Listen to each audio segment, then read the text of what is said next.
នេះគឺជាវិធីរកលុយឲ្យខ្លួនឯងនិងរកលុយឲ្យសេដ្ឋកិច្ចបេះងាយស្រួលភាគទី1អញ្ចឹងមុនទៅរកលុយអ្នកទាំងគ្នាត្រូវដឹងពីហេតុផលហេតុអីបានយើងត្រូវរកលុយគឺដោយសារតែ Master Full របស់យើងកំពុងតែប្រកួតប្រជែងគ្នាក្នុងការរកលុយរកសេដ្ឋកិច្ចឲ្យបេះនឹងឯងអញ្ចឹងនេះគឺជា Top Balance អ្នកដែលមានលុយច្រើននិយាយទៅទឹកតបាក់ server មុននឹងទេគឺចាប់ផ្ដើមមានអ្នករកលុយបានច្រើនមែនទែនប៉ុន្តែអត់តយកជាការទេតតែចុង season បើយើងដឹងថាអ្នកណាខ្លាំងឲ្យពិតប្រាកដហើយនេះលុយ player ប្រជែងគ្នាទេនៅខាងនោះគឺជាលុយបេះឬមួយក៏យើងហៅថាសេដ្ឋកិច្ចបេះតែម្ដងអញ្ចឹងនេះគ្នាយើងអាចមើលបានបេះដែលមានលុយច្រើនជាងគេគឺ 7000 អញ្ចឹងតោះទៅរៀនវិធីសាស្ត្ររកលុយភាគ1ទាំងអស់គ្នាអញ្ចឹងចូលមកកាន់វិធីសាស្ត្រទី1គឺលក់ item អញ្ចឹង server គឺមានទិញ item ច្រើនមែនទែនដូចដែលបានដាក់នៅខាងមុខអ្នកទាំងអស់គ្នាអញ្ចឹងឲ្យតែជា item ហ្នឹងគឺ server ទិញទាំងអស់ដែលអត់ខ្វល់ថាអ្នកទាំងអស់គ្នាបានមកពីណាពីណីទេរើសបានក៏ដោយសុំគេក៏ដោយគឺយកមកលក់បានទាំងអស់អញ្ចឹងតោះឥឡូវយើងទៅរកអីវ៉ាអីវ៉ាន់មួយចំនួនដើម្បីសាកលក់ទាំងអស់គ្នាអញ្ចឹងដើម្បីរកអីវ៉ាអីវ៉ាន់បានអ្នកទាំងអស់គ្នាចុច random teleport នឹងមកបន្តមកទៀតអ្នកទាំងអស់គ្នាចុចទៅលើ world កណ្ដាលនេះគឺ resource world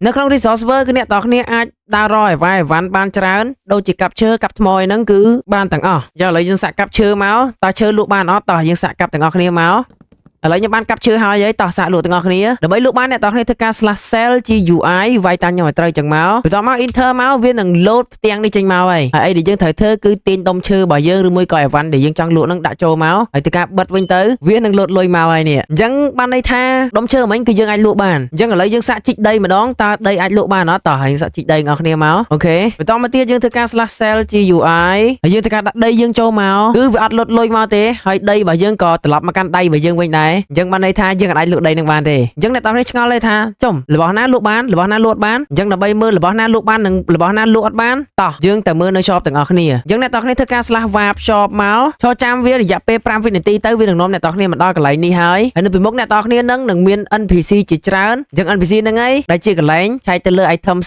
សេងដែលយើងចង់លក់ហ្នឹងឥឡូវឧទាហរណ៍ថាខាងនេះគឺ farmer stock គឺជា item ផូផលដំណាំផ្សេងដែលបានមកពីការធ្វើស្រែចម្ការហ្នឹងគឺយើងអាចលក់បានដូចគ្នាយើងអ្នកគ្នាមើលទៅគឺមាន item ច្រើនមែនតើឧទាហរណ៍ដូចមានស្រូវមួយអញ្ចឹងគឺអាចលក់បានក្នុងតម្លៃ$3ហើយការ៉ុត$2កន្លះចំណែកឯដំឡូង$2កន្លះនិងរបស់ផ្សេងទៀតគឺតម្លៃតាមហ្នឹងអ្នកនរគ្នាចាំចូល check ខ្លួនឯងទៅតែឥឡូវយើងទៅមើលតទៀតថាយើងអាចលក់អីបានទៀតខាងនេះគឺ miner អញ្ចឹងបានន័យថា item ដែលអាចមកពីការម៉ាញរបស់អ្នកនរគ្នាហ្នឹងមានដូចជា cobblestone ក៏អាចលក់បានដែរ stone ក៏អាចលក់បាននិង block ផ្សេងទៀតគឺលក់បានមកកណោរួមទាំងរ៉ែផងដែរមានដូចជារ៉ែខ្ជូងរ៉ែ copper រ៉ែដែករ៉ែមាស redstone lapis diamond អីហ្នឹងគឺអាចលក់បានទាំងអស់ដូចអ្នកនរគ្នាបានមើលឃើញនឹងរូបហ្នឹងអញ្ចឹងហើយតម្លៃវាចាំចូលមក check ខ្លួនឯងទៅតែ diamond គឺមានតម្លៃរហូតដល់$100 Oh my god អញ្ចឹងមិនមែនមានតែ item ម៉ាញនៅហ្នឹងទេគឺនៅមាន item ជាច្រើនទៀតអ្នកនរគ្នារត់មកមុខហ្នឹងមកឃើញនេះគឺ lumberjack stock អញ្ចឹងអានេះគឺជា stock ឈើហ្នឹងហើយអញ្ចឹងឈើអាចលក់បាននេះគឺឈើយើងកាប់មិញយើងអាចលក់បានមួយតម្លៃ30សេនអូខេហើយនេះមានឈើជាច្រើនទៀតផងដែរអាចលក់បានបន្តមកទៀតយើងមើលខាងក្រោយនេះត្រីស្អាតនេះគឺគាត់ទិញត្រីហ្នឹងហើយអញ្ចឹងអ្នកនរគ្នាមានត្រីលក់ក៏អាចលក់បានតែនេះគឺជាត្រីដែលអ្នកនរគ្នាអាចស្ទូតយកមកលក់ឲ្យគាត់បានគឺមានត្រីប៉ុណ្ណឹងអូខេអញ្ចឹងអ្នកនរគ្នាដឹងហើយអីដែលអាចលក់បាន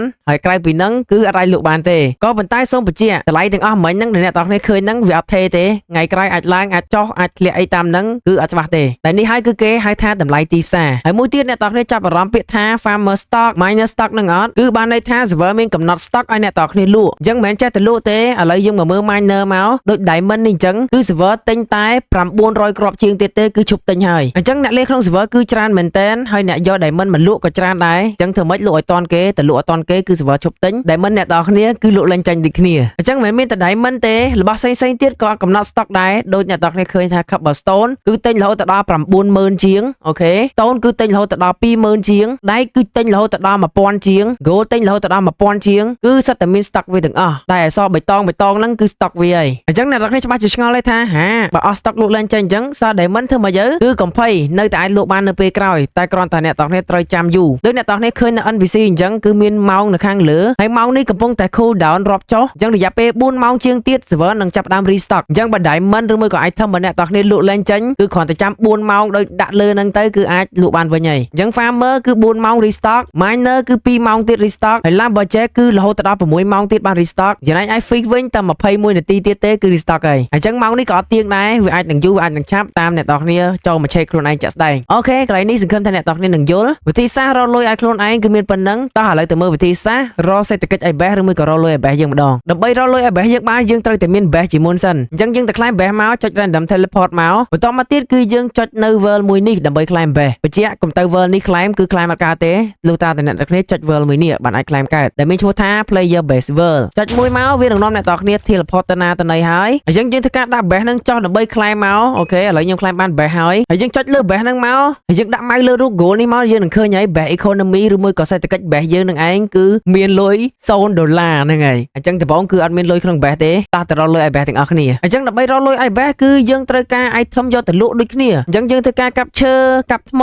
ដាំដំណាំស្ទូចត្រីអីហើយយក item ទាំងអស់ហ្នឹងទៅលក់ទៅក៏ប៉ុន្តែគឺយើងអត់លក់នៅក្នុង sell GUI ទេគឺយើងលក់នៅក្នុងបេះអញ្ចឹងយើងចុចលើបេះហ្នឹងមកបន្តមកទៀតអ្នកទាំងគ្នាចុចលើរូប hub មួយនេះហើយវានឹងចេញអញ្ចឹងមកហើយដូច sell GUI ដូចគ្នាអត់មានខុសគ្នាទេអ្នកទាំងគ្នាដាក់ឈើឬមួយក៏ដាក់អីវ៉ៃវ៉ាន់ដែលអ្នកទាំងគ្នាចង់លក់ចូលមកបន្តមកទៀតយើងធ្វើការថយក្រោយឬមួយក៏បិទអានឹងចេញមកគឺអ្នកទាំងគ្នានឹងទទួលបានលុយហើយអញ្ចឹងលក់ក្នុង base គឺចំណេញមែនតែនបានទាំងលុយខ្លួនឯងហើយបានទាំងលុយក្នុង base នេះទៀតអញ្ចឹង base យើងមានលុយរហូតដល់$4បាត់ហើយអញ្ចឹងយល់នៅវិធីសាស្ត្ររកលុយគឺងាយៗស្រួលៗទេសម័យមើលថាអ្នកទាំងគ្នាលេងជាមួយនឹងគ្នាច្រើនហើយគ្នាយើងពួកម៉ាក់យើងនាំគ្នាមកលក់កន្លែង base នឹងទាំងអស់គ្នាថាតើសេដ្ឋកិច្ច base របស់យើងឡើងកម្រិតណាដែលនេះហើយគឺជាគោលដៅនៅក្នុង P4 របស់យើងគឺត្រូវលេងសាមគ្គីគ្នាតស៊ូជាមួយគ្នាដើម្បីប្រកួតប្រជែងជាមួយនឹង base ដទៃអញ្ចឹង base មួយគឺប្រៀបដូចប្រទេសមួយអញ្ចឹងប្រទេសមួយខ្លាំងគឺអាស្រ័យលើប្រជាជនចំណែកឯ base វិញខ្លាំងគឺអាស្រ័យទៅលើ member ដូចគ្នាអញ្ចឹងចាំមើល member គឺអាចសហការគ្នាបានកម្រិតណាអរ៉ៃអញ្ចឹងវិធីសាស្ត្ររកលុយងាយភាគទី1គឺមានប៉ុណ្ណឹងហើយភាគទី2និងភាគទី3រៀងពិបាកជាងហ្នឹងចង់ចេះអត់បើចង់ចេះ comment នៅខាងក្រោមមកចាំខ្ញុំធ្វើវីដេអូបរៀនអ្នកទាំងគ្នាក៏ហើយមួយទៀតជួយ comment ប្រាប់ខ្ញុំផងថាអ្នកទាំងគ្នាមានគ្នាលេងនៅក្នុង server នេះប្រហែលអ្នកដែរបើខ្វះគ្នាអី comment នៅខាងក្រោមហើយរកគ្នាតាមហ្នឹងទៅព្រោះខ្ញុំជឿថាអ្នកអត់មានគ្នាលេងក្នុងនេះក៏រៀងច្រើនដែរអញ្ចឹង IP server និង port server ខ្ញុំដាក់ឲ្យនៅខាងលើហ្នឹងបើអត់តន់ចេះចូល server ទេចុច link នៅក្នុង description ទៅគឺមានបរៀនហើយពួកយើងនឹងជួបគ្នានៅក្នុង server ទាំងអស់គ្នា